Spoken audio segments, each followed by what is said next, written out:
Secondo lei l'Africa paga un caro prezzo sugli errori delle grandi potenze?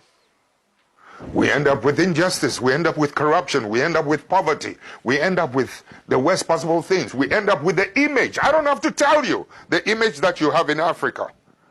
I don't have to tell you. Listen, when I was in office as an Air Force pilot, I went to school and trained in the cities. When I became an Air Force pilot, I had the opportunity to travel around the country. That's when I saw there is a big difference between those of us living in the cities and the mass people who feed us living in the rural areas. My brother, you listen to me carefully. The water they drink in those rural areas is such that the water you use to flush your toilet, the water we use to flush our toilet in the cities is much cleaner than the water they drink in the villages. No clinics, no hospitals, etc. No headache, no needles to even sew their clothes. That's when I began to see the parasitic relationship between our cities and this thing. I mean, I've seen too much injustice in my country when I decided enough was enough.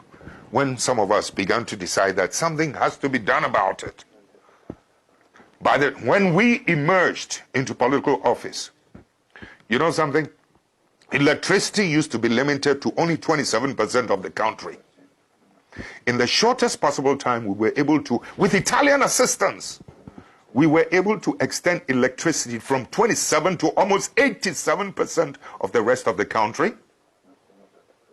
We were able to extend roads. The infrastructure was improved every part of the country. I mean, it was beautiful. I mean, the energy now goes to every part of the village. Children can now go to school and can learn at night, so that my children living in the city will not have an advantage over that child in the village. My child has no superior, was not born with anything superior than that child in the village. But so long as that child in the village is denied and deprived of electricity to learn at night and good water, etc., my child in the city will always have the advantage over the ones in the rural areas. I've been to school where rural students were doing better with the passage of time than those of us in the cities. Please, I know the potential of humanity. So when you're talking about the effects of some of these things, sometimes, you know, these superpowers must learn to accommodate and to live and to accept patriotic leadership, patriotic citizens. Too often, they're happier with people who are not patriots. But you, in Europe, excuse me, don't get angry, you never seem to know the role that some of your bad businessmen, you have good businessmen, and I respect them, but some of your bad businessmen are always doing bad things on our continent.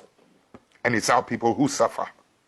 This kind of thing must stop. Your governments must begin to wake up to help us, to help to police and to maintain the integrity of economic policies and economic practices in my country. Your country must help us to protect the judiciary in my country. Your country must help us to